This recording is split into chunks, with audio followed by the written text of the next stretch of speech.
Ladies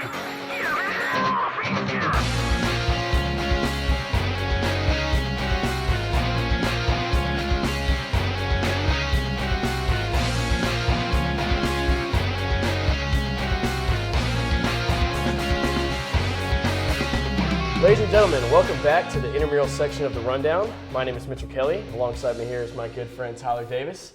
We have a real special show for you guys. We have brought on Ryan Tibbetts and Barrett Berger, both members of championship winning teams this year, to talk to us about what it was like to win the championships in both the competitive and the amateur leagues this season. We're going to go ahead and start with our competitive league with Tibbetts. He is a wide receiver and captain for the team. Tibbetts, I know that Beta Black has a lot of tradition. They've won the past 3 years. And you come into this championship game trying to, four-peat essentially and win 4 back-to-back championships. And Prestige Worldwide goes up 13-0 right out of the chute. What were your emotions in that? Immediately, I just knew our offense really had to step up, and we've really had to put some points on the board to help our defense. Our defense has carried us the entire year, and it was really time for our offense to make some plays. Definitely. I know that John Edwards has struggled as quarterback traditionally throughout the season, but he seemed to kind of come alive in that second half for you. And, of course, the quarterback. Right before halftime, Prestige's quarterback, Jake Briggs, went down with a hamstring injury. Do you think that really played a vital part in your team winning? Of course. I mean, we never want to see a competitor go down with an injury, but it definitely did improve our chances when they only had to play with 6 people in the second half. All right, so it comes down to the end. You've been losing almost the entire game at this point. And right there at the very end, Beta Black manages to score, manages to tie the game up, and you go into overtime. What are your emotions there? We were just thankful to be in overtime, just to get that last score right before the end of regulation to force an overtime. And we knew if we could get our defense out there and just our offense put some points on the boards, our defense would win this championship for us. Excellent. So Beta Black scores right out of the chute. And then, of course, Prestige responds. Neither team gets the extra point, so it goes into a second overtime. We have the exact same thing happen again. Neither team can manage to get an extra point. And then, of course, Beta Black gets it. They score. They get their extra point. Prestige gets the ball back. They score. And they decide to go for 2 just to go ahead and win the game outright. What are you thinking when that happens right there? As soon as I saw that, I just knew that we had this game won, that there was no way that they would be able to score and get those 10 yards on that possession in the overtime. Well, very good. We're happy for you guys. Way to win. 4 years in a row for Beta Black. We're going to switch it over to Beta Blue. First-time champions in the amateur league. This is Barrett Berger. He is the center and captain of the team. Barrett, tell us, what's it like, 3rd year here on Beta Blue, haven't been able to make it and win the past 2 years. What's it like to finally get that championship as a senior? Vindication. It's the senior year. It's everything you got. You've come so close to 2 years before. It means a lot this year. Definitely. So if you could kind of give us an X factor for the team this year, what has it been that's kind of pushed Beta Blue for victory? Defensive line. We've had a fantastic defense all year. We attribute that to the line, and it's a lot easier to win games when the other team just can't score on you. Absolutely. So you hit the championship game. You've played Steve before. The final of the previous game was 6-0. At halftime, it is 6-0 again.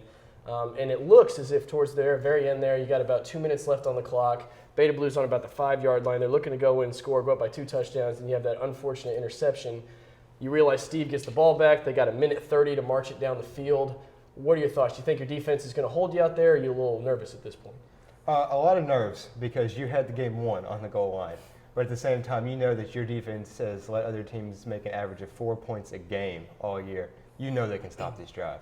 Yeah, and then, of course, on the conversion, you had that huge shift in momentum when you guys sent a heavy rush and you had Caleb Terry and Jonathan Dixon pitching the ball back and forth together. And then just seeing Cole Chambliss intercept that pitch and head to the other end of the field, what was going through your mind? Well, already it's hard because they scored when you knew they weren't going to. So it's really hard to believe that you're going to be able to stop this extra point attempt when they march the ball right down the field.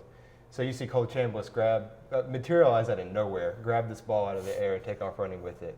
It's glory. You see it written everywhere. Very good. I know that as he was running down the field, he had defenders pursuing him. Can you kind of give us a play-by-play of that little pitch progression that happened to get it into the end zone? I hope everyone out there knows that Cole Chambliss is one of the fastest guys I've ever seen, and he was caught from behind. So you have glory in your mind, then it's heartbreak all over again. As soon as he's almost tackled, he pitches the ball backwards to the second guy. So you feel glory all over again, then he's caught from behind.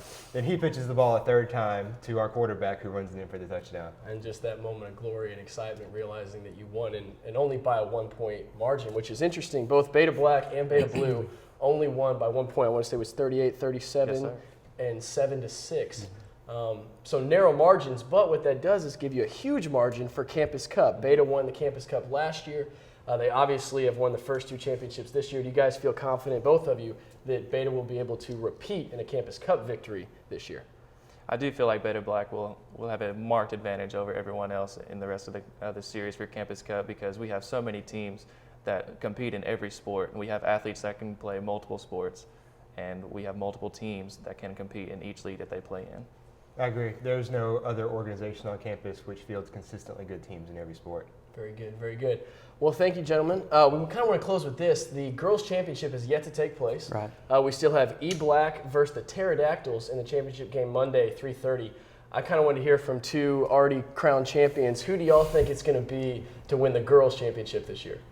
Watch the Pterodactyls play, very good, but I'm taking E-Black. Joanna Curtis has an arm that most guys' team would want on their team. Definitely. And with such a playmaker as Kara Reynolds out there on the outside, both defense and offense, and the domination that E-Black has had over any other team that they've played, I really believe E-Black will win this game. Very good. Thank you both, gentlemen, for being on the show, and thank you guys for being here with us.